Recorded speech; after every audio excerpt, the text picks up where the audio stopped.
Welcome to Boys episode 58. I'm your host, one of the hosts, Robbie Ray.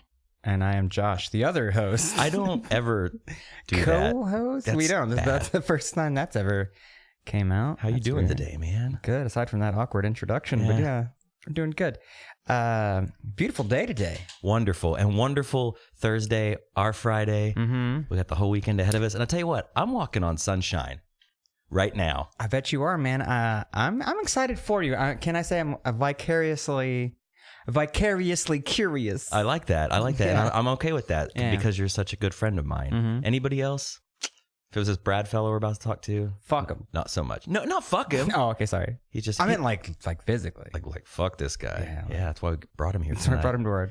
He's sitting over there awkwardly checking his phone and looking around, enjoying an Anthem beer. And in fact, Anthem beer. Crack a cold one open with the boys. That's going to be so dated in like a month. They're going to be like, ugh, why did he say that? I keep seeing that on Instagram. Is that a meme? It's one of those memes. I thought it was a King of the Hill reference. Yeah. But I guess it's not. I guess it's one of those new flash in the pan memes I've heard so much about. Crack a beer open with the cold one open. Yeah, it's like time to crack a cold one open with the boys. And I thought, were they listening to our podcast? Maybe we started something, but probably not. Probably not. But that's a saying that's been around forever. Someone just threw a fucking picture on it and called it a meme. Well, isn't that a meme? It's just a thing with the picture. There's that one of that like black dude pointing to his temple. And it's like, if you know something, then you something. I'm getting a little done with the if you or when you. When you. What happened? Well, yeah. I try to stay with it, but I think I'm done with it. Are you? I've never jumped into it. I never got into it. I'm taking my rightful place as a crotchety old man in a 35-year-old body. Like, I don't give a shit. I have a phone. I don't really use it for what you're supposed to. Kids use it for. No, you do have a phone. You have a fancy new phone. I do. It's weird. My screen broke, and the cheap ass that I am didn't go to Apple to do it because it's $150. But this young gentleman in the mall did it for $100 and put a tempered glass screen on my... So you got the whole actual glass replaced and the tempered screen. And he put tempered glass on it. I'm like, great. But ever since then, I've been having these little, like when you get the off-brand Nintendo. Yeah, the controller you give to your friend when they come over. There's a little bit of lag. And if I put my phone in my pocket, it'll play whatever I listened to last. That could be even trouble. Even though I had it closed out. You're just walking through your house and all of a sudden Limp Bizkit starts blasting. Yeah, my way. Your way? Because it is my way. It is your way. Yeah. Well, we're about to get to our wonderful, hopefully, I think it will be, 58 with Brad Blanco. But before we do that, we have to take care of just a little bit of business. And I'm just going to start at the top, Josh. Sure, man. Is that all right? Yeah, you take it. Number one. These are numbered points here tonight. Number one, boyspodcast.com. It's a hub of all things boys. There's Facebook, Instagram, Twitter links to all the episodes, and that wonderful golden donate button we will reference in a moment. Okay. Yeah. I was about to arrest you. I was like, what the fuck happened? What did I do? What? Also, man, email us at boyspodcast.com. Comments, all that stuff is good to hear. We've actually got several emails recently, so we'll start going through those and maybe reading some on the air. Yeah, we made a post on the Instagrams, the grams as the kids call it, about stickers, and boy, did we get an influx of people wanting those. We did, and we're going to send those out. Actually, you know what? I went and bought a book of stamps. There you go. Let me tell you this really long story about me buying stamps. Adulting. Is that what the kids call it? I guess. When you adult so hard you buy stamps on a Thursday? Slap it on a meme, put it on the internet. I went and bought stamps, so the stickers are going out. If you guys want stickers, send your address to boys@boyspodcast.com. I will personally slap those in a letter with a handwritten note. Josh will write something, I'll write something. We might both write something. We might. Might draw you a little picture. Maybe. And we'll send those to you free of charge. So just hit us on the email address and we'll get you taken care of. Also, rate, review, and subscribe. That is the most important thing you guys could do if you enjoy this show week after week without fail. Give us a rating, give us a quick review on iTunes, and more importantly, subscribe, tell a friend, spread the love. Phone a friend. Phone a friend with your Pop's fancy new phone with a broken screen. It doesn't, and it's a real screen. It's just an aftermarket screen. We're on iTunes, Stitcher, and SoundCloud. Get it everywhere. Also, I just want to give a big thanks to Paramount. Number 4. Go on. Paramount, the place where we're at right now. And the Lost Ogle for bringing us to the Paramount. Yes, thanks, Patrick. We said earlier, Anthem Brewing, great, fantastic beers. Love those guys. Looking forward to the future. Fat Bison, good wood. Good wood. What else to say? Good wood. Fatbison.com. Yeah, fatbison.com. OKC Comedy, OKCComedy.com. Partnership with those guys. We got a couple of shows coming up from those guys. Yes, we do. June 13th, the Vagical Mystery Tour featuring Liz Winstead, co-creator of The Daily Show, Aaron Wilder, and much, much more. And June 24th, we have the Hodge Twins duo, YouTube sensation duo. Look them up. I did. It was interesting. Check it out. OKCComedy.com. Mm-hmm. And last but not least, number 6. Yeah. I think I skipped 5. But anyways, number 6. Thank you guys for the donations. We've had some really nice ones come in lately, and that just means the world to us. We actually have some new shirts on the way. Got a nice summertime look coming out. Yeah, it's going to be sweet. nice. It's going to be really nice. It's a bit of a throwback. It's a little bit of the old, a little bit of the new. Some nice, comfy white shirts with a beautiful Salmon Boys logo on them. Oh, that beautiful salmon. It's going to be real, real sweet. And yeah, the donations are awesome. Tweets, comments, anything you can do to reach out back to us. It makes the world of difference to us. Sure does. And we just really appreciate you guys listening. Yeah. And continue listening to episode 58. And if you want to donate real quick, going back to that button, there's that golden button on our website. Oh, it's a great button. Throw us a few bucks. You can't miss it. You really can't miss it. And really want to say thanks to those of you who have donated. You know who you are? Absolutely. Absolutely. Episode 58, Brad Blanco, right now.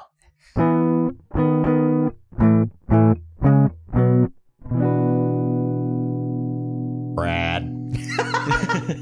Hi, Brad. Gentlemen, How you doing? start your engines. It's time. You're here. I've just always wanted to say that. You know what? Last time I saw you was a long way from here. We were in Denver. And You could say in more ways than one were you a long way from here. I was high.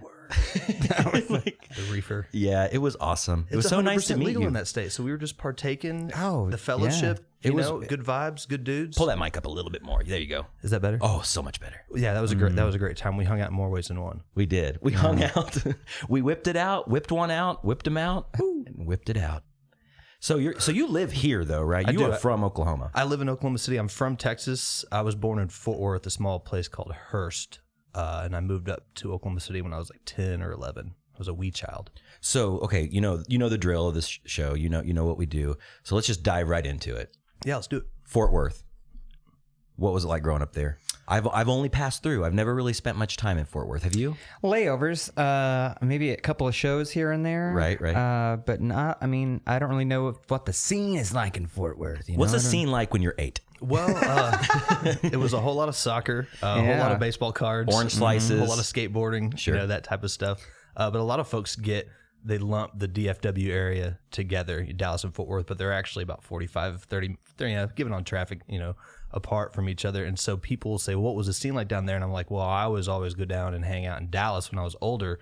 But growing up as a kid in Fort Worth, I knew my parents' house, my buddies' houses, the soccer field, my grandparents' house. I didn't really listen to any. I think I did listen to music. Music was like a part of me growing up, but I didn't really get into it until I got a little bit older. I just remember when we moved, I was bummed because I was leaving behind all of my buddies on the soccer team that I used to play with. That's traumatic. It was. Dude. I didn't know. I thought it was the end of the world. My little brother, who's 6 years younger than me, he was a kid at the time. And I was like, man, I gotta leave all my soccer buddies. I was like, this is the end of the world. What am I gonna do? The Cyborgs. That's what the name That's was. a cool name, man. The Cyborgs, Dude, right? that's kind of like the best name for a soccer team. For a children's soccer team? Yeah. What could be cooler as a 10-year-old? The kits, they were black, or they were blue, dark blue, and white. Nice. Nice. Like the uniforms looked really sharp. That's dope. Yeah. It's all about a super sharp uniform. You have a shitty uniform, that means you're a shitty team. My sister, Agreed. Get this. My sister, she played softball growing up, and she looked up to her brother, as she still does. Love her to death. Love you, Amanda. One year, my dad coached the team, and she got to pick the team name, playing little favorites here. They named the team the Deftones. Like, sick. Why though? That's not the Blue Jays or the Cyborgs or the Vikings or the Lions. The Deftones. Like, you're naming your team after 4 dudes. Mm-hmm. Well, I mean, maybe those 4 dudes, were highly influential in her softball playing. Maybe. Okay. I don't know. You know what? You just opened a new window in my mind. Maybe when she's listening to music when she goes to bed and she's just thinking about softball, it's just the Deftones going. Well, now but the uniform would have to be like black with the Deftones script, like skulls and shit. No, they were bright yellow, and it said, "Do you remember the Deftones T-shirt from the days of yore, where it said the Deftones in the script, but then it had the 9-ball on it?" Yeah. It was that, but instead of the 9-ball, it had a softball. A softball. That's kind of neat. It was cute. I actually drew up the logo for him, and they got that printed on the shirt. But I just always thought it was really funny to name your softball team after a band. Yeah. Like, I play for the Corn. Or, the indoor football team, the LA Kiss. Well, it's funny. I just Googled old Deftones logo, and there's one of, what's the singer's name? His name's Chino. And here, I'll pull it up so you guys can see, but it's black and white, and it looks like a Dickies logo. Oh yeah, is that a classic? Yeah, that is a stone cold classic, as I call it. Okay, I like the Deftones, but I'm not super familiar, so I was not aware of the fact that was a classic. Well, you sure shit weren't listening to them when you were 10 in Fort Worth. No. I was. I didn't know. I had no idea who the Deftones were when I was 10 in Fort Worth. It's interesting though, because we've talked about this on the show before. I started getting into my own music probably around age 12 or so, but before that you're just totally influenced by your parents or your uncle or older sibling or somebody, cousin. Did you have music before you had your music? Okay. Like, what did you listen to when you were kicking around that soccer field with the Cyborgs? I'll tell you how it all started. I was in the 2nd or 3rd grade, I can't remember, but there was a grocery store in Fort Worth called Tom Thumb, and you could buy cassette tapes at Tom Thumb.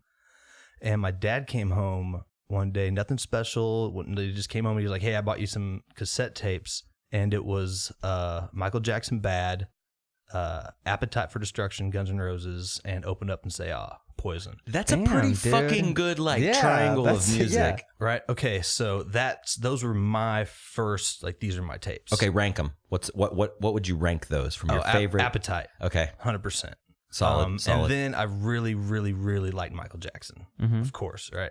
And Poison was cool because my mom was like, "What are you listening to?" And I'd have to turn it down a little bit, so it was racy or whatever, What did the cover of that one look like? Okay, do you remember? So it was the edited one where it was just all black. Okay. And then it had a little, the pull strap was pulled back, like a strip, and you just saw the eyes, and they were cat eyes. Okay. Open up and say, ah. That's right. Was there an unedited version? I think so, but I was too young. Okay.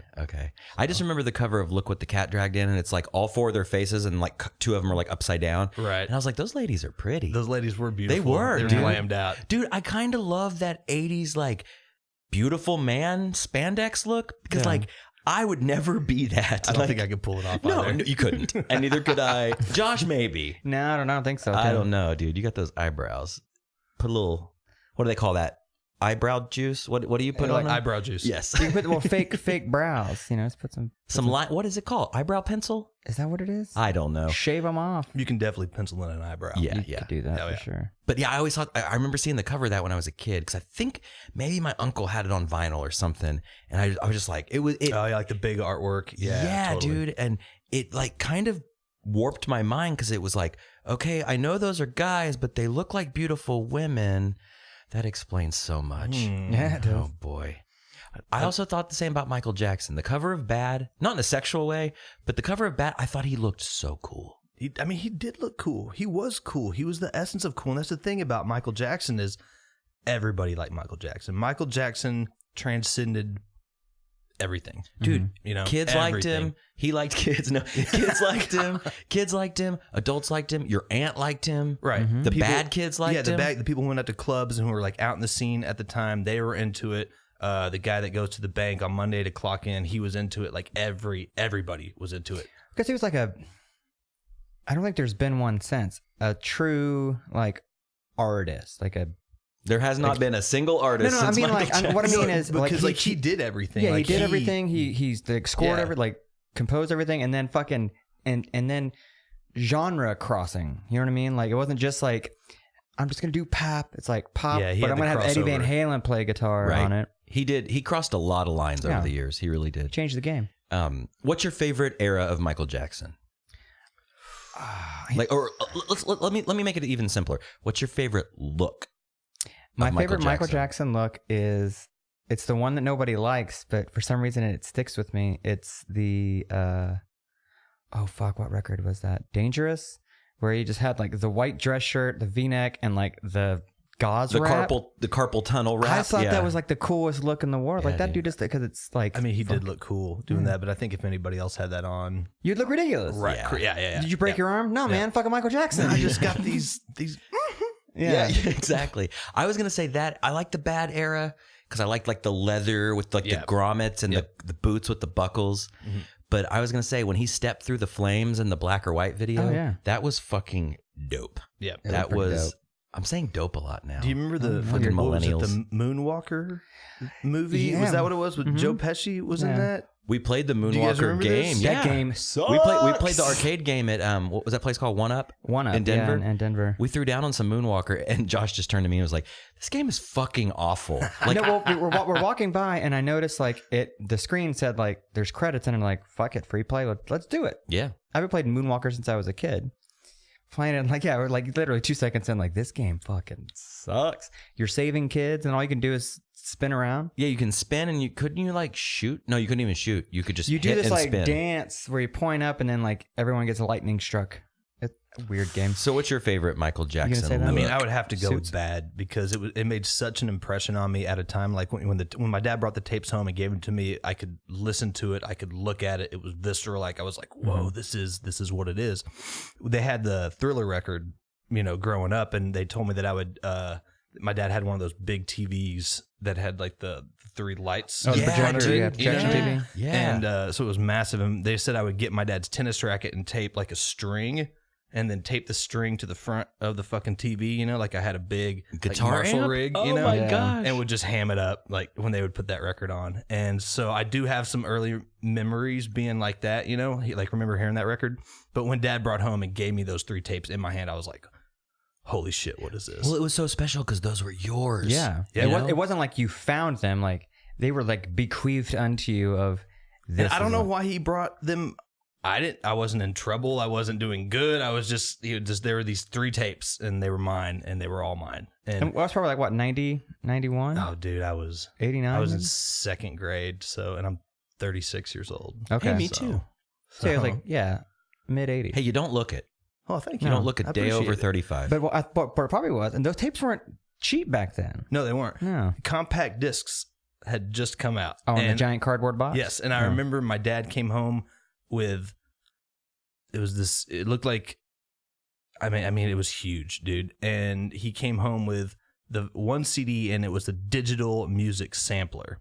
And some of the songs that are on that record I will never ever ever forget. Lay them on me. Dude, okay, so there was a Gloria Estefan and the Miami Sound Machine song. Was it conga or was it a B-side that was not conga? Or was it Dr. Beat? Dude, I bet we could we could find this like record on the internet and find the track list, but it had like Yes on there, like ba da da da da.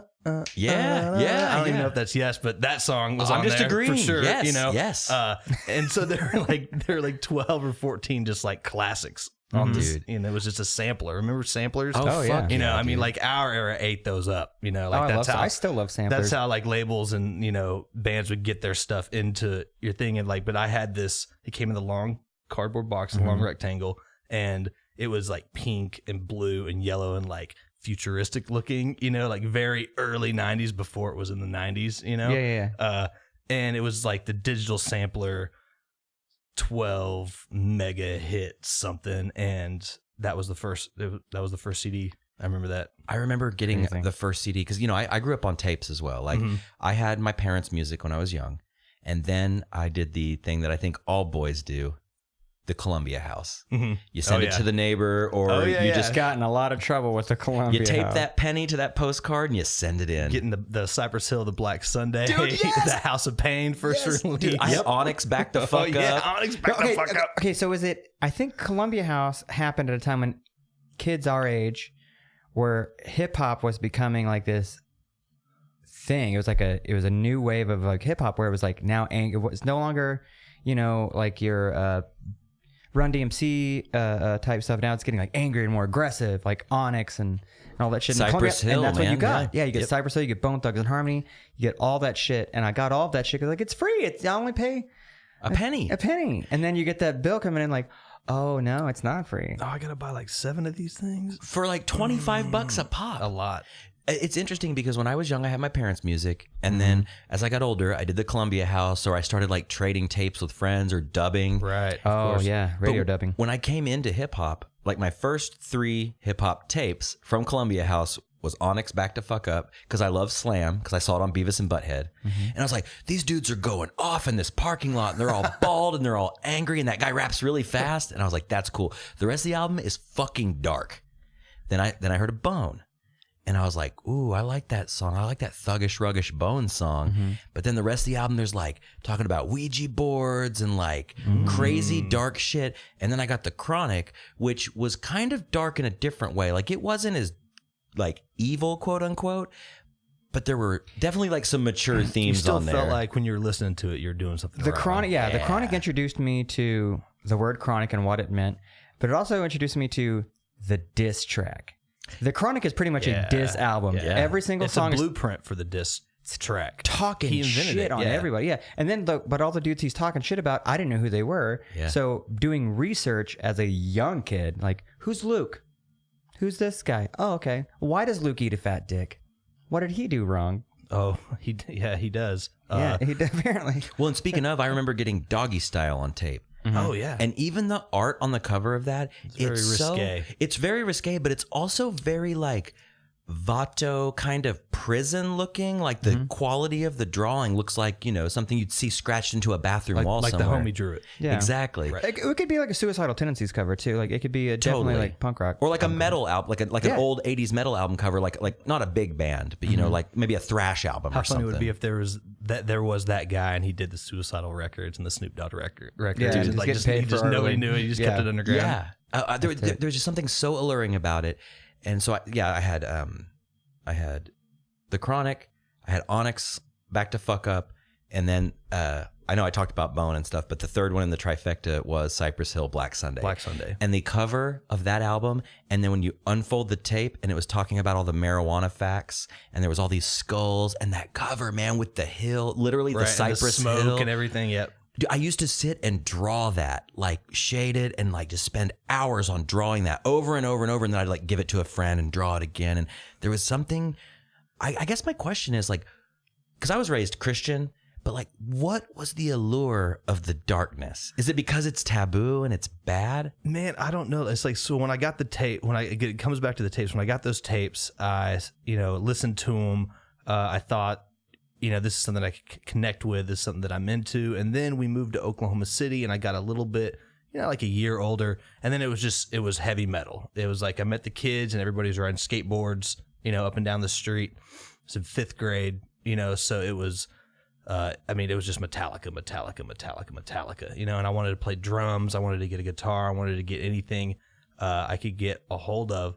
But there was also that kind of, like you were saying, that darkness to it, because like we heard the stuff that was on the radio, and then like I was a product of skateboarding. Like I wasn't the best skateboarder at all by any means, but that's the culture that I was in. That's how I grew up. Those are who I hung out with. So there were always dudes younger than me and older than me hanging around, and it was always whatever they were listening to, what kind of music was in the skate videos. And that was a huge part of it. That's why I got turned on to so much hip hop, metal, rock and roll. Even there were some guys skating to some Vivaldi parts, and I'm like, man, this is tight. Like, Yeah. this is good. Go look it up. It's like, oh, Vivaldi. Yeah, it's like, whoa, way to come out of nowhere with the Vivaldi. Right. Yeah. Yeah. Right. But like, I was a product. That's what created my musical taste. But earlier on, before it was all the skateboarding stuff, we heard the Black Album, then you go listen to And Justice for All in One, right? That song One. You're like, oh, this song is crazy. Well, then you go back and listen to some of the other stuff that's not on MTV or that didn't have any airplay.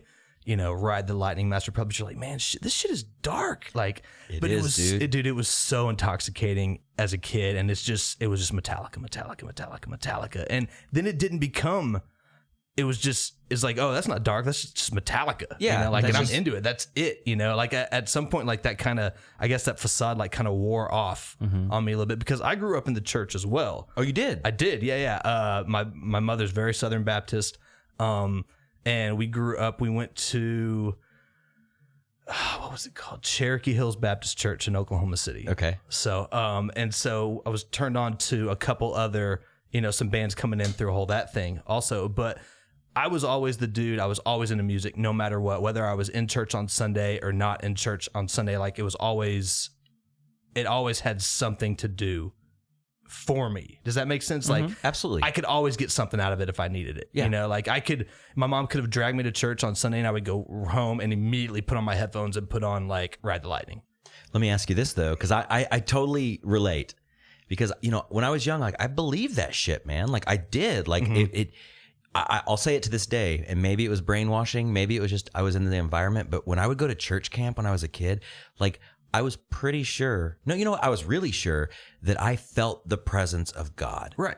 But I also think that I was drinking the Kool-Aid. Right. And when you're around all this and you have somebody screaming over a PA, like, let the Holy Spirit take you over. Like, what are you going to do as a young, impressionable kid? Well, yeah, that's the impressionable kid is the key word there. Because your frontal cortex isn't fully developed yet, so you're kind of just this mishmash of completely incorrigible. Exactly. And then like these, I just read a thing recently saying that emotions don't really exist. Like it's a chemical. It's not even a chemical thing. It's a weird thing. Anyways, so you have all this shit running through, like hormones, whatever, running through your body. Or you're really supposed to die at 30 or whatever, because back in the day people don't live very long. So you have all that running through your body. And then, so why not believe? I mean, you believe in Santa Claus, you believe in the Easter Bunny, you know what I mean? Right. Why not believe that there's a thing? And if you believe it that much, I mean, remember when you were a kid on Christmas Eve and believing in Santa Claus? I miss it. And waiting. I miss it. I love Christmas. It's the same feeling being in church and when someone says, and being able to look around and everyone's like, yeah. And you're like, yeah. And it's Christmas for everybody. Yeah. But it's the same feeling I got when... That was very long-winded. I apologize. No, not at all, dude. It was the same feeling that I got when I went to my first like punk show. Yep. Which, okay, it wasn't even a punk show, but Goldfinger was playing. And this was like in 94 or 95. Yeah. But I felt the energy of that crowd. Mm-hmm. And man, it flipped a switch in my brain. You're like, this is something I connect with. This is where I should be. For sure. Dude. And, I ate it up and I couldn't get enough. And I was saving my lunch money to buy a ticket to the next concert, or hoping maybe my dad would buy me a ticket or a friend would want to go or something. For sure. And man, like, I've seen a lot of concerts in my life. I know you, both of you, obviously you guys have too, probably way more than me, but still to this day, man, there's some weird feeling I have. Like if I'm watching a band that I really enjoy, I get this like trance-like state over me. Perfect example. Josh introduced me to Masked Intruder on the way to Denver. I'd never heard them before. Oh yeah, I knew the gimmick, but I never heard them before. And he showed me on the drive, and I was like, dude, I'm loving this. Like I was like, the sound is great. I love the shtick. That's great. When I was watching them from the little balcony area we were sitting in, I was just transfixed. Was I not? Yeah. I was just staring at them and just like in the moment. Yeah. Like one of my favorite bands, totally different, but I love the band Warpaint. Love that band so much. I know it's kind of like make funnable or whatever, but I love them. And when I went to see them in Dallas, I got chills and I fucking cried. Totally. Like there was a moment in one of their songs that I love so much, and it was almost like it was a movie playing out in my head. Like they nailed everything so perfectly, and when the harmonies kicked in and the drums came back in, I didn't like bawl, but like the tears welled up, and I was so overwhelmed with the pink lights and the smoke and everything. I felt like, to me, that was heaven. Yeah. Like I could have died right then, and I would have died with a smile on my face. Yeah. And probably the same if you were a young guy going to see Metallica. Yeah, absolutely. Yeah. I never saw Metallica. Yeah, me neither. And I feel like it maybe not worth it this time, at this point. If they rolled through and played the... they probably obviously play the Chesapeake. Right, yeah, Or I'd Brady imagine. in Tulsa, right? I bet Chesapeake. They're Brady's big, but man, like they're an I arena band. I was thinking BOK. Right, BOK. Yeah, Okay, totally. So they would come do that, and then it would be another one of those anthems. It would be, dude. I'm sure it would be good, and I'd be stoked to go. But man, I really wish I could have caught them 20 fucking years ago. Right?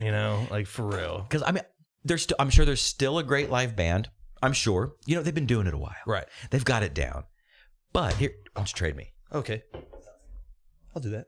We're trading anthems. Ooh. Cracking cold ones open with the boys. I like this one. This one's good. Oh yeah, we got a shotgun one if you do that though. That's like Oh no. This podcast will end now. if that Shotgun and happens. Anthem. Yeah. Anthem beers. For when you want a shotgun and blackout. Yeah.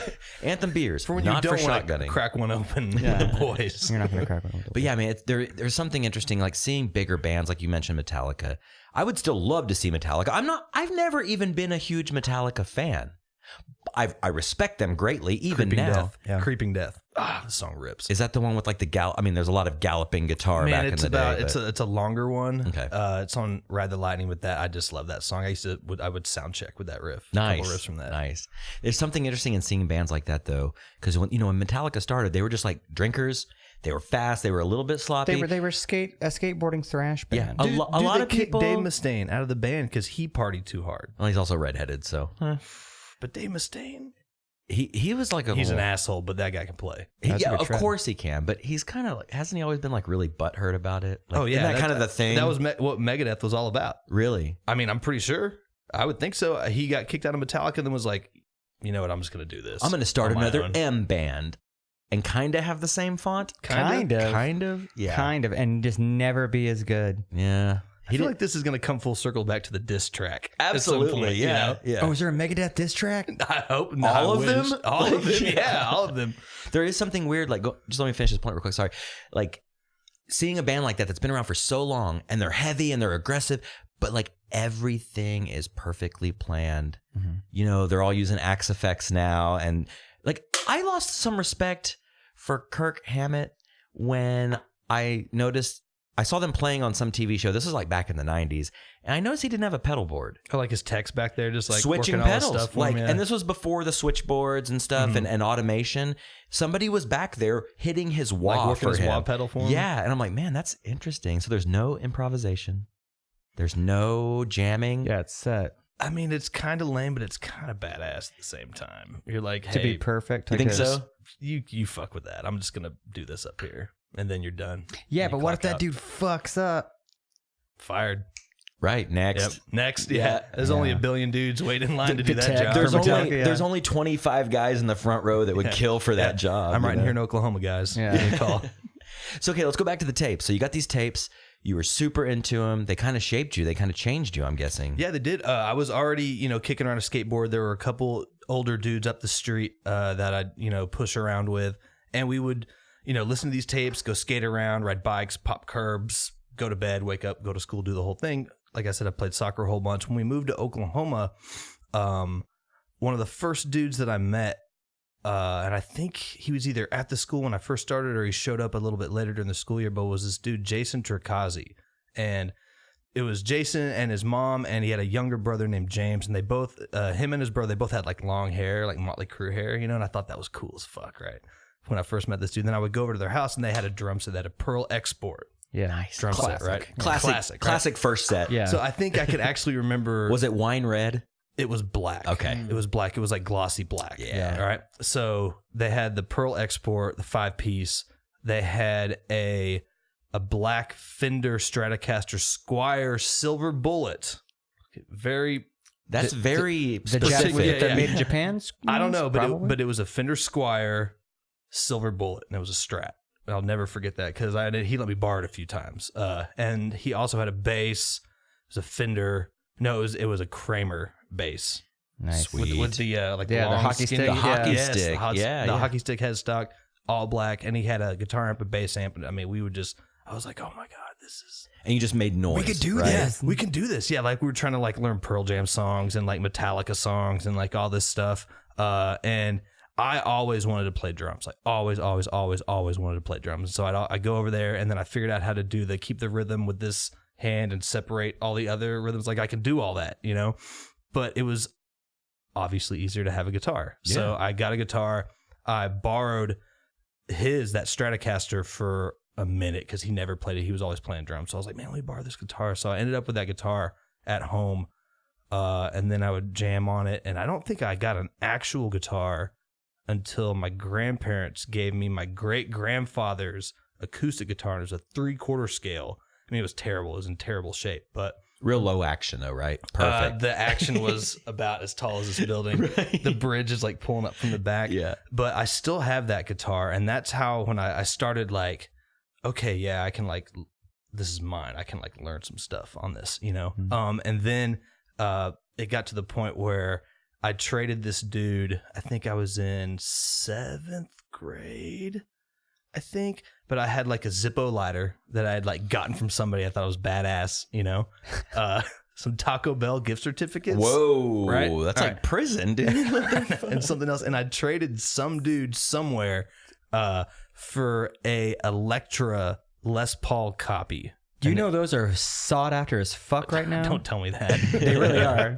It's like I got rid of my favorite Zippo for that, dude. No, I've been looking for one. The electric copies are like $500 to $700 used now. Yeah. You got a deal. So You I know. did. You came out on top. It was a Les Paul copy. It had a couple extra switches down here by the Even more Built-in fun. effects, Yeah, built-in coil effects. tapping, Yep. all kinds of stuff. It had the classic body, but there was a little cutaway here at the top, which is not It kind of goes all the out way and like a comes Les back Paul. just Yep. a little. Yep. And it had a really kind of extravagant Was looking. it the Did it have groovy some- headstock with going like weep? Yeah, it had like a big whoop, Yep. like very reminiscent of a almost like a Rickenbacker Yeah, headstock, Totally, if you will. But like flipped around a little bit and a little Kind of, yeah, but it kind of had that big. Yep. I know exactly what you're I'd talking play the about. fuck out of that thing right now. And it had this little inlay. It was like looked like a peace sign, but not really. But it was like there was a pearl inlay on it, yeah. you know. And Jeremy and I were talking about that guitar the other day, and I do not know what happened to that guitar. Like that's the one guitar that I can trace what happened to every other guitar I've ever owned, but I do not remember what happened to that one. It's so funny you said about trading a Zippo because my first guitar I traded 2 White Zombie CDs for. Yes. And it was this piece of shit like Sensonics Terminator with the built-in speaker. It's this little The one with the speaker built into the like- guitar. like right where your arm goes, which was bad engineering. Yeah, you can make your own wah pedal even. Yeah, I definitely did that. But yeah, I traded 2 CDs for it, and I was so stoked, and I had no idea what I was doing. So No idea. what we're saying is 2 White Zombie CDs equals 1 Zippo? Mm-hmm. Pretty or much. 2 White Zombie CDs equals 1 Zippo and $10 in Taco Bell bucks. I mean, Wait, $10 in Taco Bell bucks in like the early 90s? That's a lot of fucking money. that's like 10 meals. They were 50 cents a piece back then. They were, yeah. So I feel like 49 you cents? adjust for inflation, you know, there's a little bit to be made there. Totally. Sure. Magical moments. And you know, you spoke of jamming in the garage with the Pearl exports and the dude, Kramer yeah. bass. I remember that so much, and I know this is a nostalgic show. Week after week, we can't get away from it. But being in a friend's parents' garage, like I'm throwing pens. I live down the street with Was that the name of the band? Throwing pens? Yeah. Yeah. I lived down the street from 2 brothers, and their dad was a drummer in the church, and he had a Pearl export in his garage, but it was like champagne colored. Ooh. In retrospect, I it was like actually that. a really pretty hit. But he didn't have stands for the toms. So I remember like one of the brothers like hitting the bass drum and then having to like reach over on the floor to hit the toms. And we thought we were a band because Yeah. I knew how to play like Smoke on the Water or whatever, you know, Smells Like Teen Spirit was Dude, the big Smells one. Like Teen Spirit over and over. That and was the over biggie. and over Yeah. and over. And But never playing the down in part right. Always wrong. yeah, it was terrible. But I just remember those moments. It was so magical. And just to think back in time, not that I would ever want to go back there, but to think about that, it brings a smile to my face, man. It's the best. Like we were lucky enough, like that stuff was in his brother's room. So we were always in his brother's room. That's where the drum set was, the guitar amps and everything. And we were in there just hammering out these just riffs of these bands and just terrible, you know, but like that's what it was all about, was like, all right, we're going to get out of class. We're going to rush home. And I'm going to go home and drop my backpack off, and then I'll be at your house like immediately afterwards. You ride your bike over there and just dump it in the yard. That thing, like at school, being in between classes, like, we're jamming today, right? All right, dude, jamming after school. Don't even know what we're doing, but we're doing yeah, it. we're doing it. You know what separates that from us now Huh. is you would never cancel. Better gear? You would never Oh, cancel. no, you would never cancel practice. Nothing. Back in the day? Oh, yeah, no way. Nothing was more Nothing. important than that. No. But as we get older, it's like, yeah, I'm hungover. I don't want to practice today. It's hot. The classic one in my last band was it's too hot. It's too hot. Because the practice man. space would get pretty hot. And it was like, Right. oh, no, it's too hot to practice. Too hot. Oh, no, Man, the best one Taking the is, summer off. my favorite one I've ever received was, I got dinner tonight. Everyone's got dinner tonight. Take your $10 gift certificate. Guys, I get got you a couple supper. tacos. You take your Taco Bell tonight. gift certificate to get the fuck out of here. Yeah. Do they do Taco Bell gift cards nowadays? I'm sure. Yeah, they have to. It's an app, right? Yeah, they it's a got gift an card yeah. app.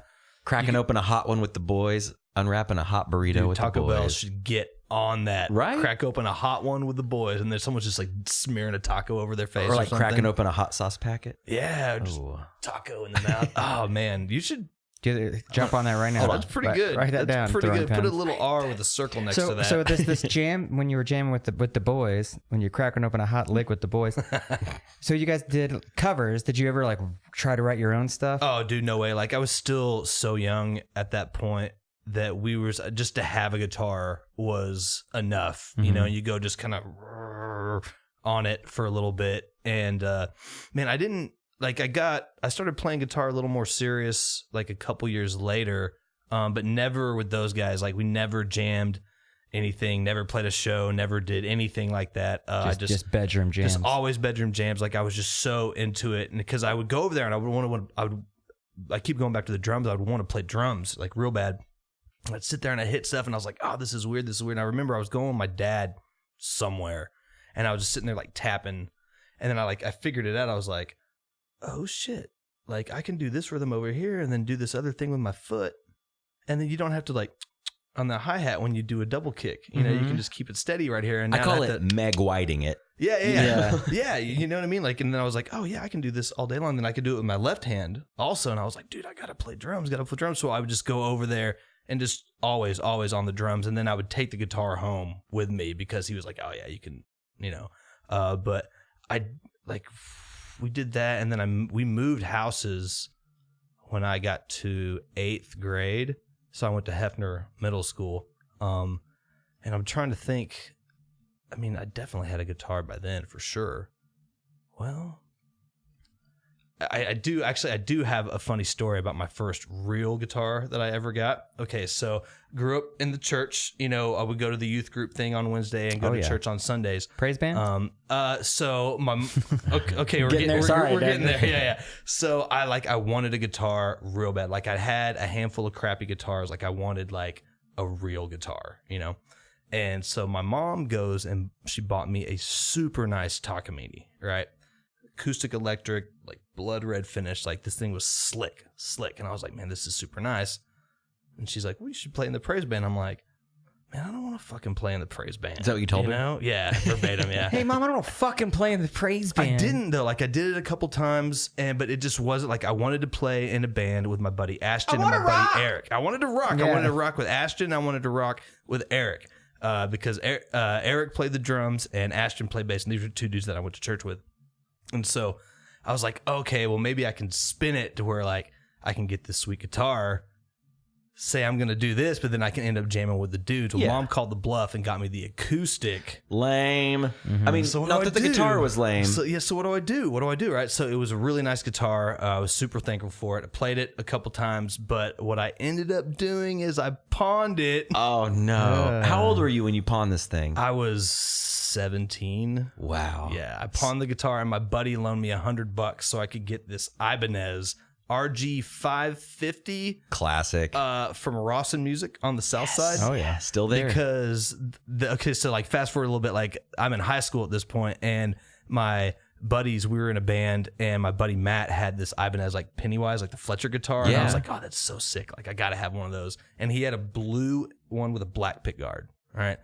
And so I went out and bought the exact same guitar. It was all black, like Floyd Rose, the whole deal, right? Yeah. So I ended up like, I held onto that acoustic guitar for a long time because I did have other guitars that I was jamming on.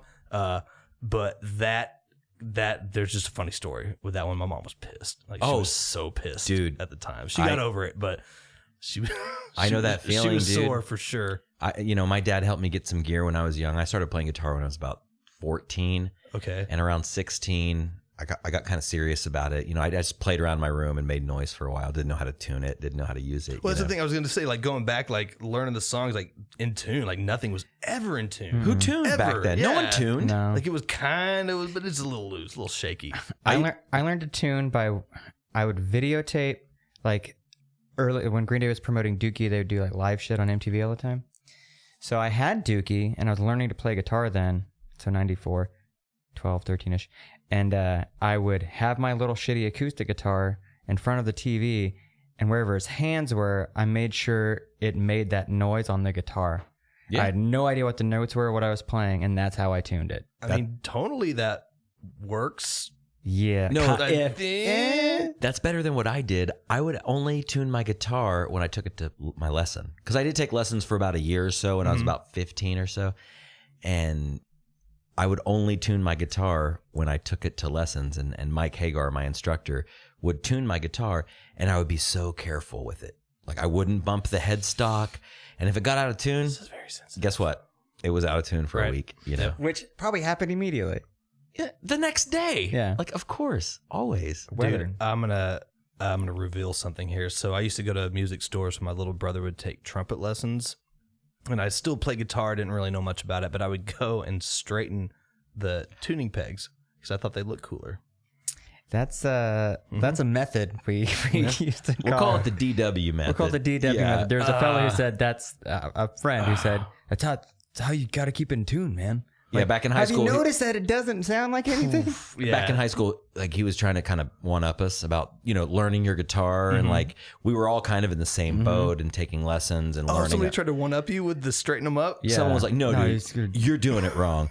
What you got to do is you got to put all of them where they're in a perfect line. And that's how you know it's in tune. Right. No, you don't. No, you don't. Well, it's funny because like I was up there weekly and then one of the dudes that worked there saw me he's like, hey kid, what are you doing?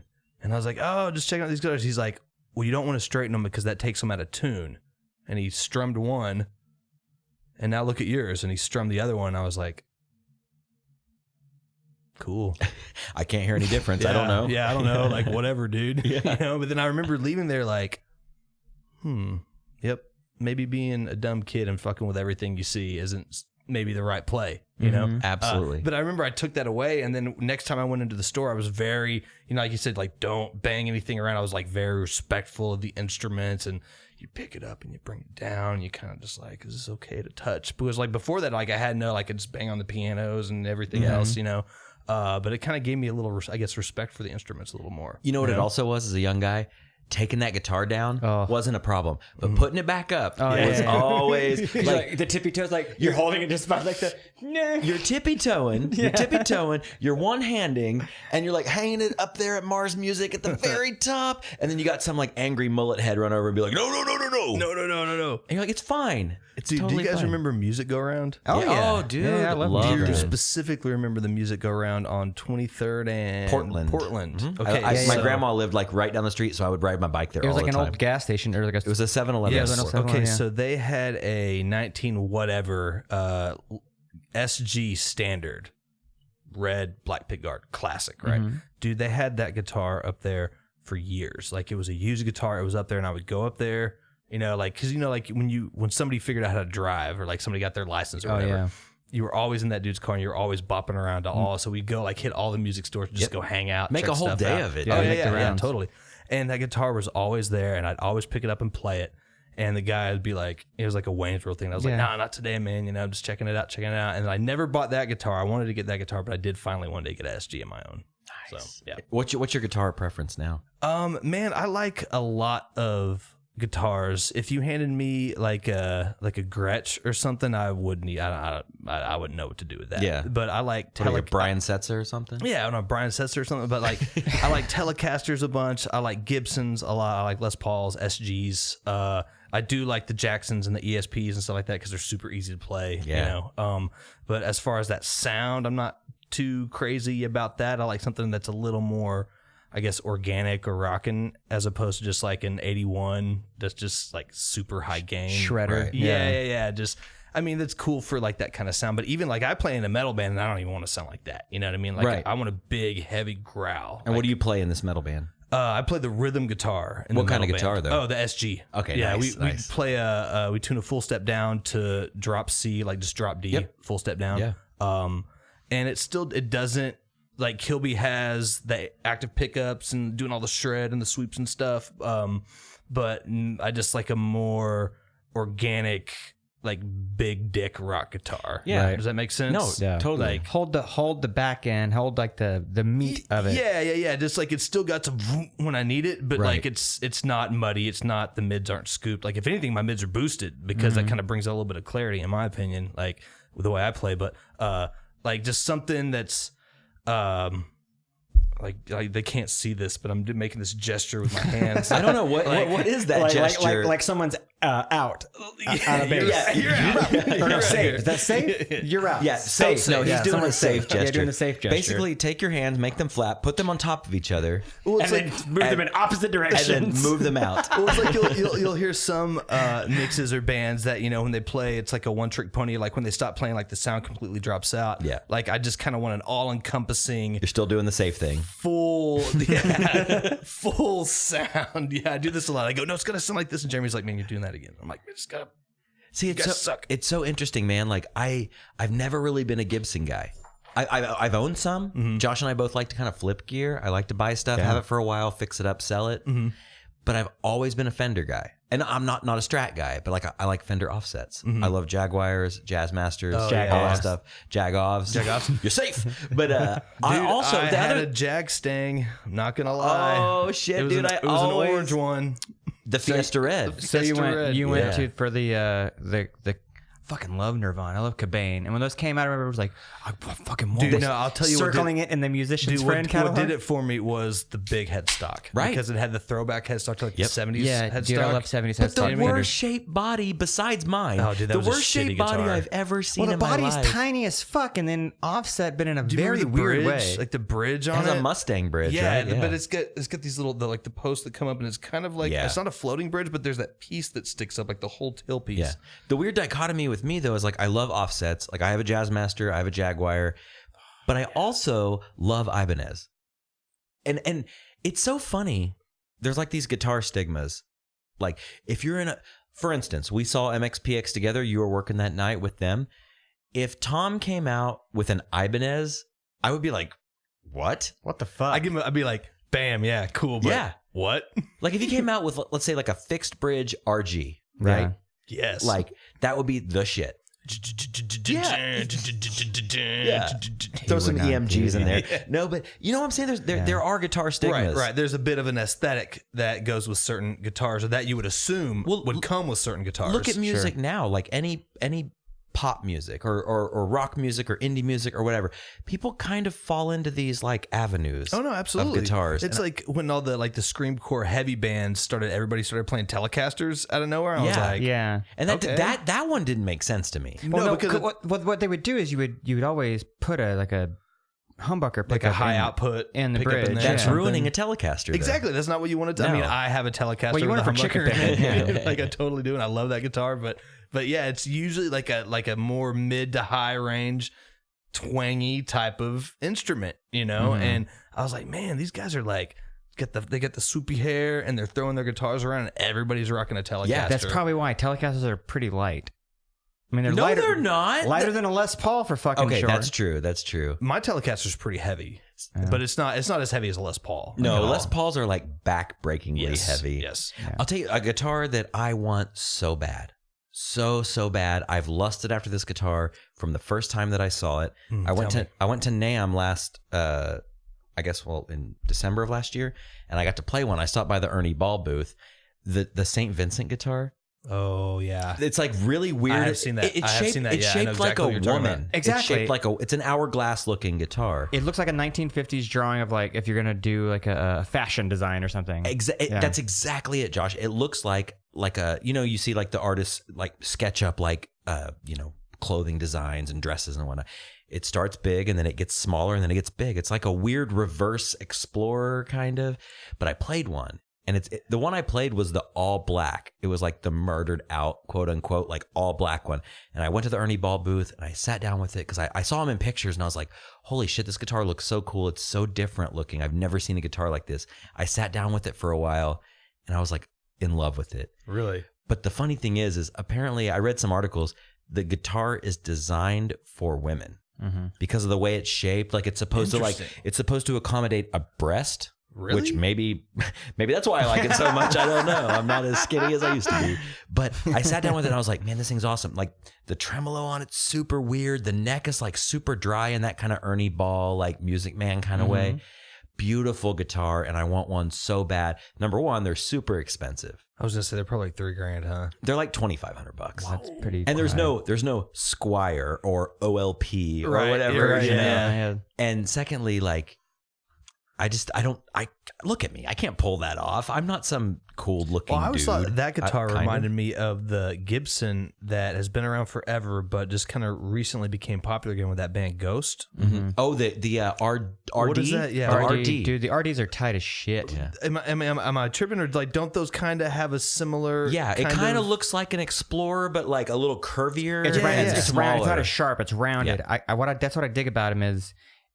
With an Explorer, I had one. If you have an Explorer and you don't fucking shred, you don't need to play that Explorer I think because you're Explorers. a fucking goober. I think Explorers look fucking awesome, but do, I dude. could never own Or it's one. like No. a Jackson like USA soloist. It's like dude, why do you have that? Why do you like have if that? you're not all just getting it. But the like, RD, get rid of it's not as sharp. It's a little more rounded, so it just kind of looks like a rocker guitar. It does. It looks like a a little. 70s rocker guitar. It almost looks like an Explorer mixed with like a Thunderbird. yeah. I was gonna say it looks like a lot like a Yeah. Thunderbird. Yeah, they are dope though. But I couldn't own an Oh, do Explorer. they have the 6 on the headstock, or is it the 3 and 3?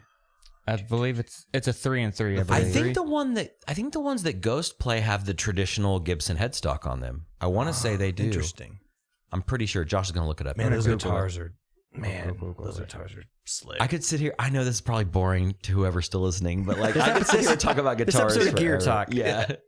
This week on Gear Talk. Dude, with I was Brad. I was just recently on tour with Scott H Barman. We were in Chicago, and I guy's rad. have a funny story about this. I was like, dude, we have to go to CME, Chicago Music Exchange. I want to go so bad. And he was like, oh, I've never been. He was telling me, is it 3 and 3 on 3 the and 3. Gibson? Hold it up. Let's see it real quick. Well, there's a couple of them Let's here. validate here. 3 and Oh 3. yeah, that's it. God, look at that beautiful white one with the The white diamond. ones, dude. I like. Hold on, I'm gonna show you this Okay, one. later. Go ahead. It's chocolate brown. It looks beautiful. Yeah, I like that. That's beautiful. Chocolate.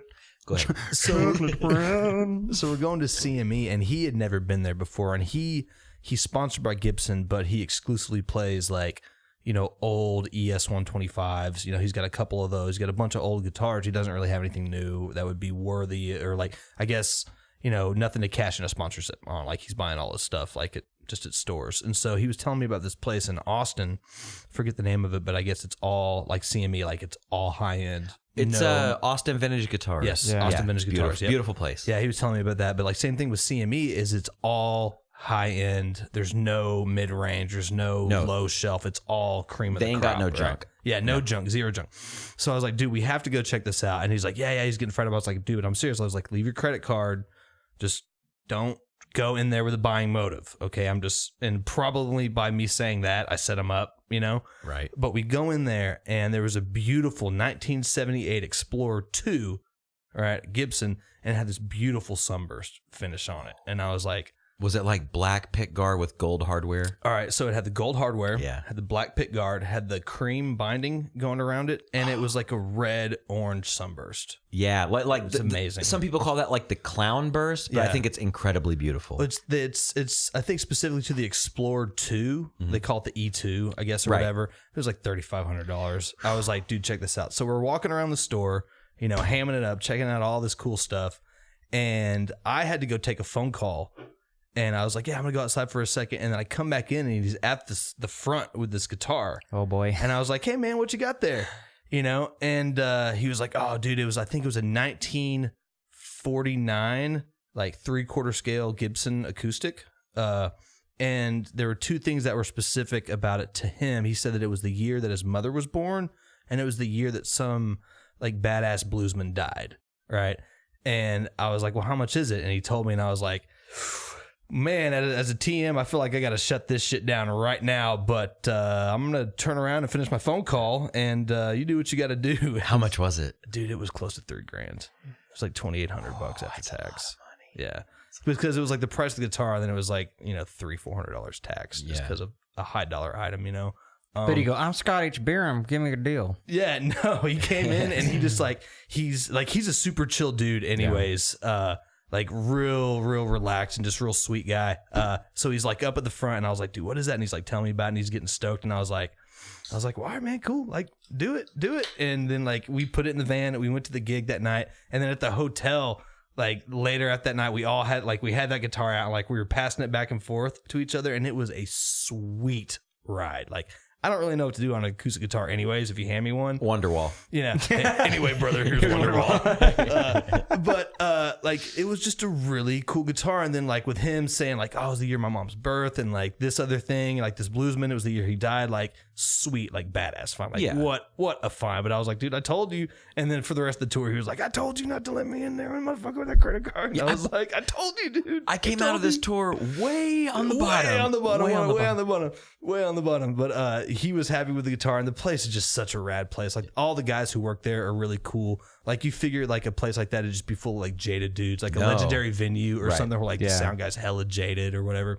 Dude, everybody in there is super cool. Hey man, you want to play anything? You want to check anything out? And I'm like, oh no, thank you though. But like, it's just cool to go into a place like that it has just, it's like going to a car store that just has nothing but like Ferraris. And shit, and the guy being like, hey man, you doing all right? You want to drive anything around for a second? You're like, oh no, dude, but thank you, man, I'm cool. Like, it's just cool to have that kind of I guess that service, you know, that you wouldn't expect in a place like that. You know? No, because you're used to like guitar centers where it's like Walmart. Hey man, you gotta fucking you want to play that? Guitar Center is a fucking used car lot. It's a mattress store. It's a furnace. Like, hey man, you want you looking at that? I'm like, I'm looking at everything. I'm probably not going to buy shit but guitar strings and a strap maybe today. That's right. all I'm going to get. If that. Okay, hang on. Let's talk about the purchasing process when you buy something at Guitar Center. Do they still put cash in an envelope? Dude, okay.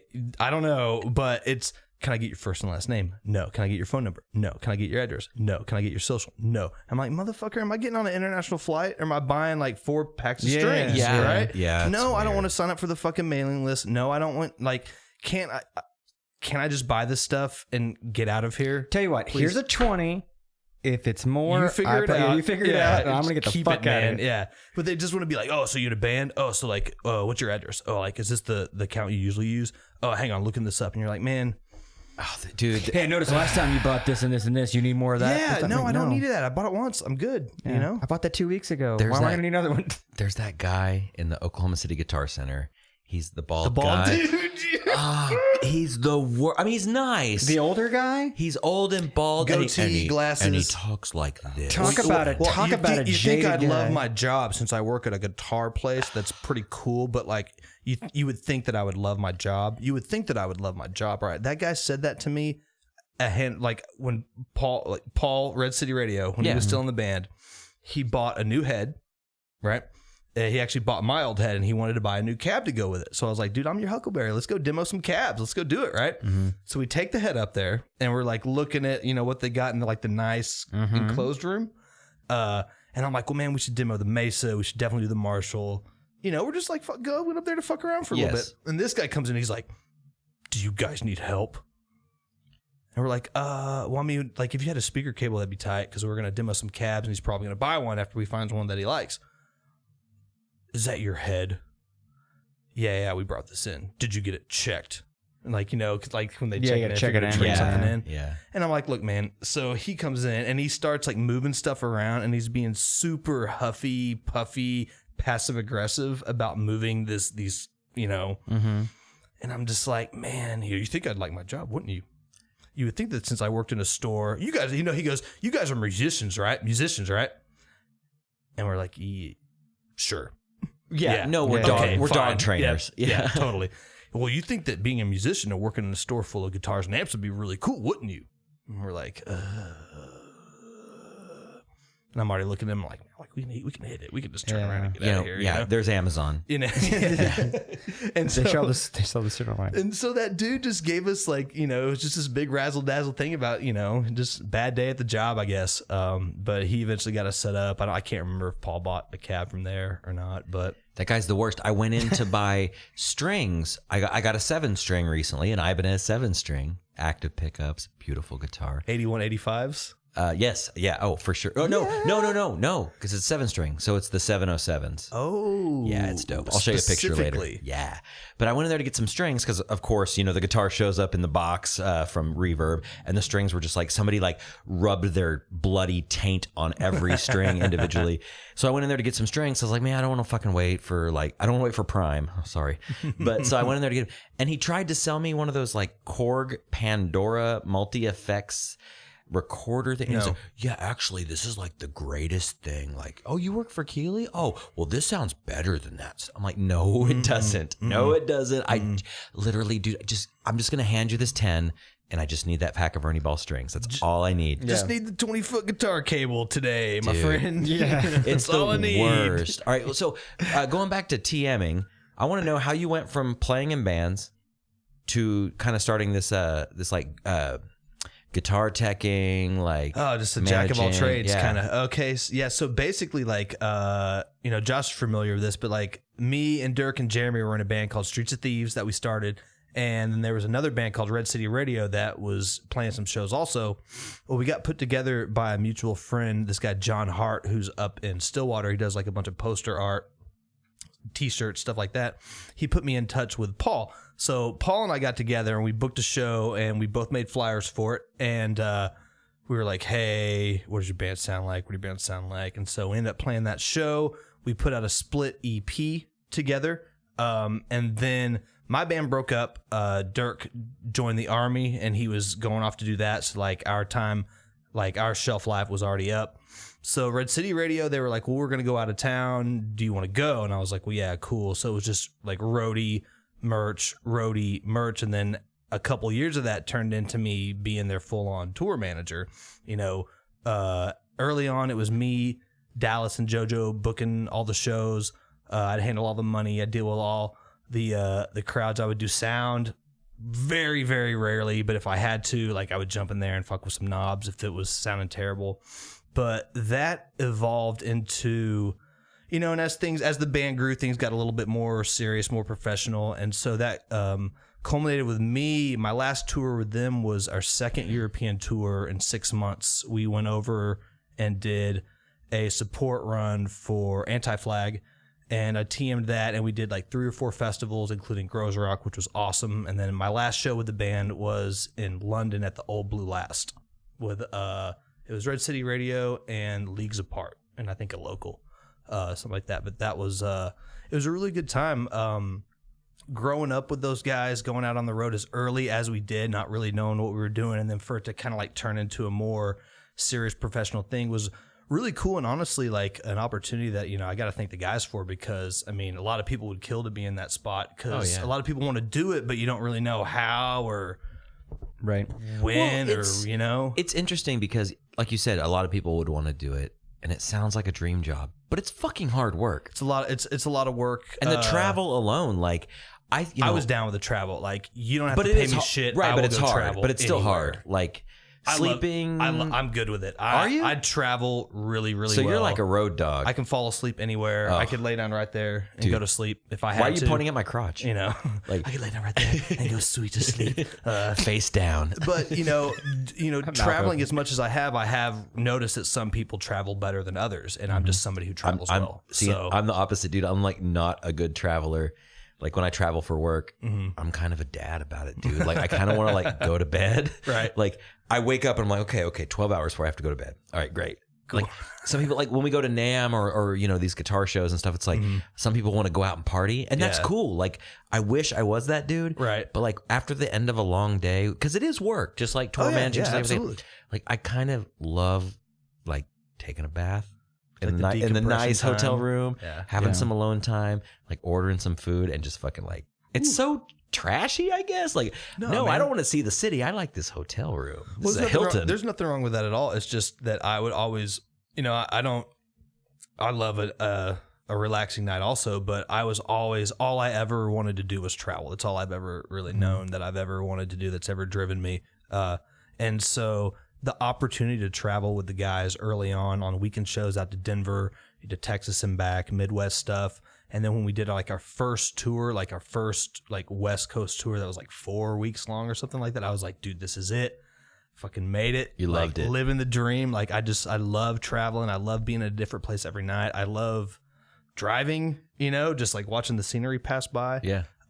And then just to have things develop and get more serious and more serious. Then all of a sudden I was advancing shows with guarantees. Then all of a sudden I was advancing shows that we were doing a couple shows with like Less Than Jake or like Anti-Flag, like bands I grew up listening to. And it started getting a little more serious. I was just like, man, this is awesome. Like I'm stoked. Well, you know, when I was banging around that Kramer bass, who knew I would be here? Who would have known, right? Like banging on the Pearl Export. Two questions for you. Favorite place you've been in the States? In the States? Yeah. I really, and this is going to sound cliche as fuck, but I really like San Diego. Yeah? A lot. Like if I could move to somewhere, if someone was like, here's money, move somewhere in America, first place I would go is San Diego. Really? Yep. I've never been. I know you've been, Josh. I lived there. Yeah, it's a that's right. beautiful place. It's rad. I mean, no one's from there, as you know. Yeah. But it's just, you don't really catch the LA vibes. You don't really catch, it's just everybody's just kind of it's like Austin on the coast. Yeah, much. but the weird thing is, but it's a Republican city, but you wouldn't fucking know it if you go to the right areas. Like everyone just like likes drinking and having a good time, and there's a decent punk rock scene in San Diego. There's some good venues, really good restaurants, and it's chill. Like you said, it's chill. It's laid back. You're 30, 45 minutes, maybe an hour to LA, depending on traffic, on a good day.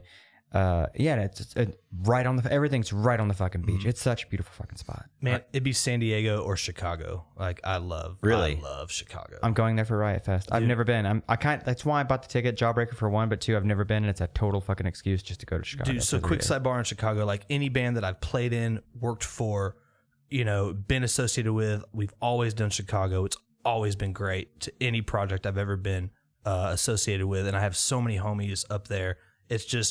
It's not my home away from home because I don't feel like I spend enough time up there, but I've been there enough to where I really like that fucking city. But that's the opposite. Fucking cold, right? Yeah. It gets cold in the winter for sure, 100%. It gets hot during the summer, also like very hot. Oklahoma, I don't know if it gets quite Oklahoma hot, but it gets pretty fucking warm up there. But just great vibes, good people. It's got a lot of history with me.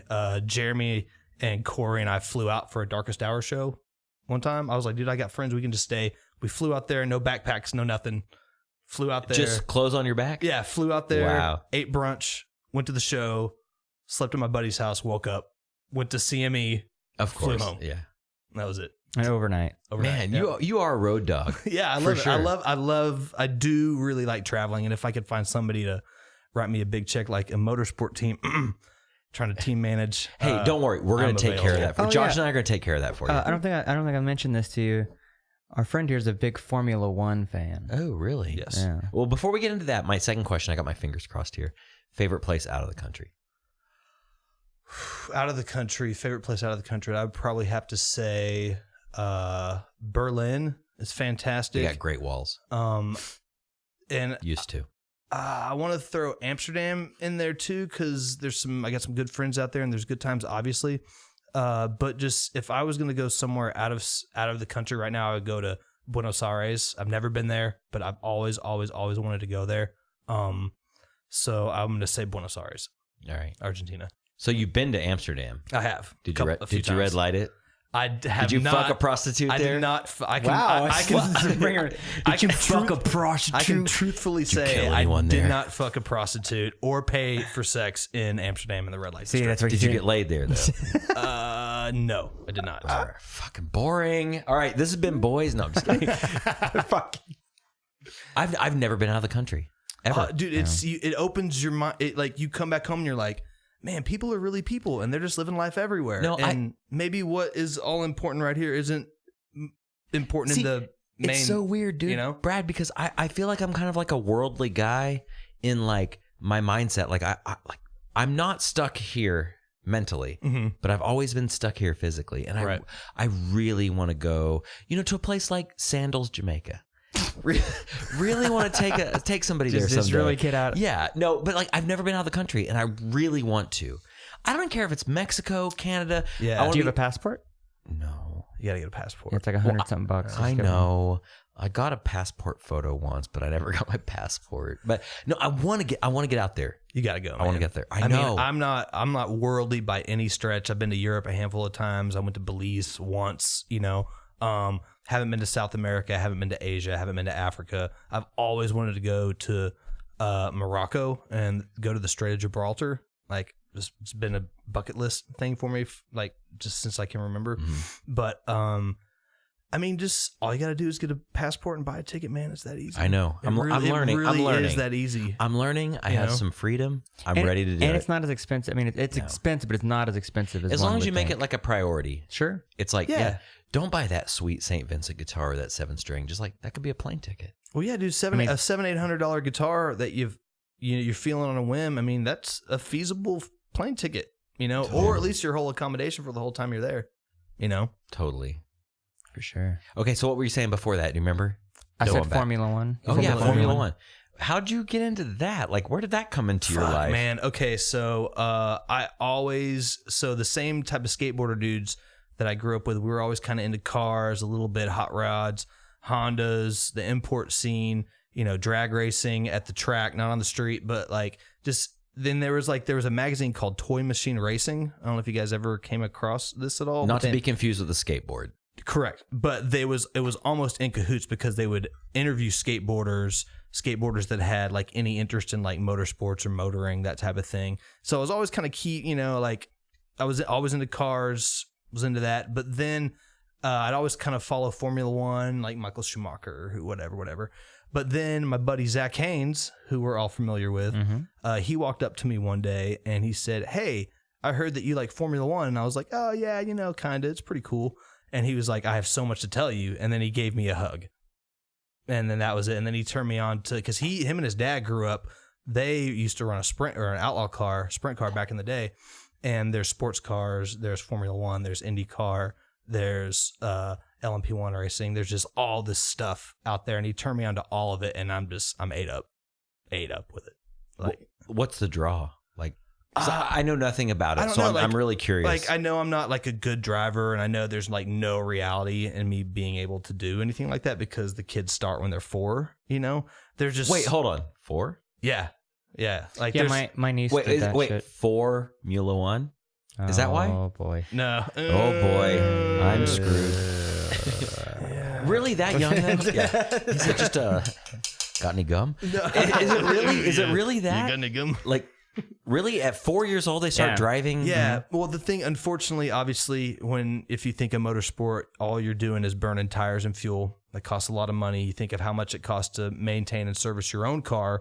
You can only imagine what those costs are magnified in a type of racing program, right? Oh, yeah. It's a big dollar thing. And so a lot of blue bloods and better off folk, obviously fall into it and are a bigger part of it.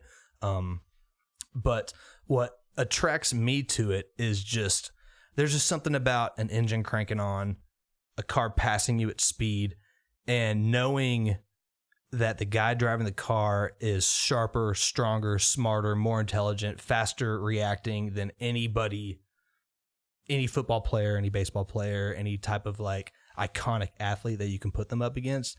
And you have to be with the speeds nowadays on the cars, one. And it's just something that has to be respected. And for some reason, it just turns everything alive inside of me. I don't know. Brad. I know. I'm starting to get fired up a little bit. No, but could we watch that together sometime? Absolutely. Like, would you like... We've talked about this many times. Like, I love to get out of my element. Yeah, I love to throw myself into new scenarios and scenes. Dude, yeah. Could we watch some Formula One? Dude, absolutely. Like, I'll bring the beers. Dude, like, I'm into it. Yeah. And like, I'm super into it. Yeah. And like, I'll wake up early and like watch the races live. Like, because because of the... And that's funny. Yeah. That's one of the things, like the first time I came back from Europe, like I saw a couple cars. Like we drove by like an Audi dealership. They had an R8 out there and I was like, oh, that's sick. So I come home from Europe the first time and now all of a sudden when I'm waking up to watch this race in Belgium, it's like, holy shit, I've been there, like, cool. This is real life in Belgium right now. And they're about to do this race. Like there was just something about that captivated a feeling inside of me. And I haven't been able to let it go ever since. So you said earlier that you would want to work on a team. Yeah. Like a race team? What would you want to do? I feel like I'm not an engineer, obviously. I'm not a driver, obviously. But I feel as far as putting the logistics and travel itineraries together for a race team, I can you would TM a race team. absolutely handle that fucking job. Well, you're ready. You are ready for that. I would absolutely love to do something like that. Like I've told my friends for years, like I would give it all up to push tires for free on the F1 circuit. Like if they just took me around the world, hey, you got to run those tires there. Cool. Got it. Done. That seems like a plot for a movie. Like you work your way up through the ranks, and eventually you're pushing tires for the big boys. But see, there's no way, because Formula One is so exclusive. So exclusive. They just dealt with a management change in the past year, which is changes some things about that. But it's so exclusive to the point to where the driver that wins the race, the cars have to go to what they call Parc Fermé after the race. So the top 3 cars, 1, 2, 3, they go on the podium. They put them in Parc Fermé as along with the other cars, but nothing can be touched on them. Nothing can be altered because they have to inspect them. Scrutineering has to go through and make sure it's all to spec and make sure everything's okay. The drivers have to keep their helmets on to get weighed underneath. And so so the cars roll up under the podium and there's a barricade, and they don't even let the mechanics on the team that built that fucking car come in and celebrate, because you'll see the drivers reach over the fence, hug everybody, and then go upstairs to get weighed. If only that was how we would do our presidency. Right? No way. We have so much to learn. Getting weighed for sure. There should be a weight limit. There should be a weight Trump limit. is fat. Yeah. We've all seen that juicy derriere on the golf course. God, it's juicy. We'll get into that next time. But so, Lost Empires. Yeah. Let's talk about that real quick. Yeah, heavy metal. Yeah. It is heavy metal. It is heavy metal. It's metal, right? Yeah. Let me ask you this: how does it feel to be in a heavy metal band? Dude, I love it, man. I don't want to go ahead. I don't want to cut you off. No. I was just gonna say, it's funny how we get older and we're in our bands. Josh is in a band, you're in a band. I'm not in a band.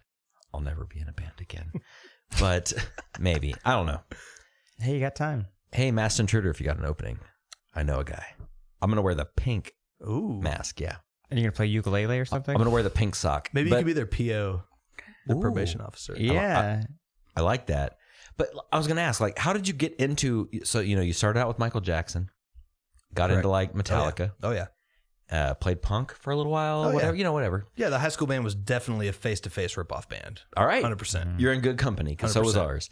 But now you're in a metal band. Yeah. How does that fit in Oklahoma City? Okay, so a little different, because we are aware of the punk rock and the rock and roll community in Oklahoma City, but there is a metal scene community that's out there a little bit that, dude, I have no bearing or pulse on at all. What's the venue on the south side? It used to be called the Southside Rock Club, right? Thunder Grill, Thunder Road? Thunder Alley, Thunder Road, Thunder Road. Thunder Alley. Thunder Alley. No, Thunder Alley is where the Thunder played. Thunder Road? I think it's Thunder Road, but Whatever. it was the Southside Rock Club until a couple of years ago. Thunder. Yeah. Okay, but blank. is it the place way back there in the parking lot? You pull into the parking lot and you got to go way back behind the building to the side. Is that the place? I don't know. Well, I've never been. Let's call it Thunder Road for Let's tonight. call it. yeah. Okay, so Thunder Road on the south side, supposedly. There's a there's a whole scene, metal scene, that I honestly I don't have any pulse on. I have no bearing on where it's going. I always wanted to play metal. I loved playing punk rock, but it got to the point where I didn't necessarily want to play punk rock anymore. I want to do something else. There are a lot of bands that I like who have a more technical aspect, like a Wilhelm Scream and Thrice, bands like that have a little bit more going on, than just the the strum. Why are you doing the safe thing again? I'm not doing the same thing. I was doing the riffing thing, Right. but I always wanted to play, in a heavier band, and we got some dudes together. It was the bass player, my friend Luke, this guy I went to high school with. He was like, "Hey man, you want to do a heavy project? I know this dude who plays guitar." And I was like, yeah, cool. So we got together one day to jam at his house, and I'll never forget this. Kilby had already had his stuff set up inside, and at this time he had the Line 6, combo. The Spider, The baby. Spider, Yeah. super processed, he's got his tone dialed in, But I'm loading my shit out of my car, and I can just hear him shredding from outside. And I was like, whew, God damn, that's a tall order to fill right there, Yeah. But I went in and we set up. I just played on my riff that I had, and Kilby was super into it, and we worked that up into kind of a song, and then we got a couple other dudes on board. We got his roommate, who was a keyboardist, Abe, on board, and we needed a drummer, and we finally got Jeremy involved, but we kind of kept it from him for a little bit. We'd be like, hey man, can we borrow your da-da-da-da? I need to use it for this. He's like, oh, what are you doing? I was like, I don't know, I just need to borrow it for da-da-da. And then Luke would call him, hey man, can I borrow your da-da? He's like, yeah, what are you guys doing down there? We're like, oh, I mean, just, I don't know. It's kind of thing we're talking about, like using someone else's gear for a while. Yeah. Like I needed to borrow a couple of things, and then he was like, what are you guys doing? I was like, man, well, I mean, if you want to come down and check it out, that'd be cool, And so he came down and started jamming drums, and then we went through a couple singer changes. I quit the band for a little bit, and then when I finally came back to the band, we found this dude Lawrence, and he was like the fucking tip of the spear that we needed the whole fucking time. And he's awesome. And now the band is like, it's not super serious because like everybody's got a job and like a bunch of dudes have kids, so we can't really get out as much as we would like to. But as far as getting together and writing some cool metal songs with some dudes, we definitely have that. I wish we could get together more often, but and we've played out a little bit. We've done a few tours. Like the guys did Death to False Hope, a couple years ago. We, I guess not really recently, but we did a run in October. Took us up to Pittsburgh and back, which was a lot of fun. But it's just so much fun playing a heavier type of music on stage as opposed to, I'm not saying there's different energy levels, but for me, like there's just something about playing a heavy riff that I really like. Well, as a spectator, there's something refreshing about seeing it, because when you guys would play shows here, like you said, you guys don't play as often as you want to or often as you can, but when you do, you always play with buddies bands, which is like since we're here, played with you guys before, a lot of it, so it's punk rock bands and then you guys, so it's like, thank fucking God it's not another fucking punk rock band. Right, yeah. And I love punk rock. But and I do too. I've always backed up a diverse lineup within reason. Like, I don't want to see 6 metal bands unless it's Mastodon, Metallica 1986, Slayer, 1991 or whatever. Like, that's cool. But like, I really back a diverse lineup. And if you want to get something weird in there too, dude, I'm down. Yeah. Like, I'm down. So we got to wrap up here, but if somebody wants to hear this Lost Empires band, how do we find them? Shit, man. I mean, your dad has to buy you a tape, dude. I mean, go to Tom Thumb. Your dad will buy you a tape. I mean, it's on Spotify, so like you could search Lost Empires. Spotify, on the Spotify, it's on there. It's on the iTunes. There's of course the Facebook and all the other bullshit. Like if you want to go check out the tunes, it's all on the Spotify. Awesome. So that's the best way to go. Well, Brad, thank you so much for coming on tonight. Thank you guys. It was a pleasure. We'll do this again, absolutely, for sure. Yeah. Hell yeah. And again, boyspodcast.com. If you're listening to this, you probably already know that, but You're probably on it right now. Might be. Brad, thank you so much, man. Thanks, Brad. Cheers, guys. Bye.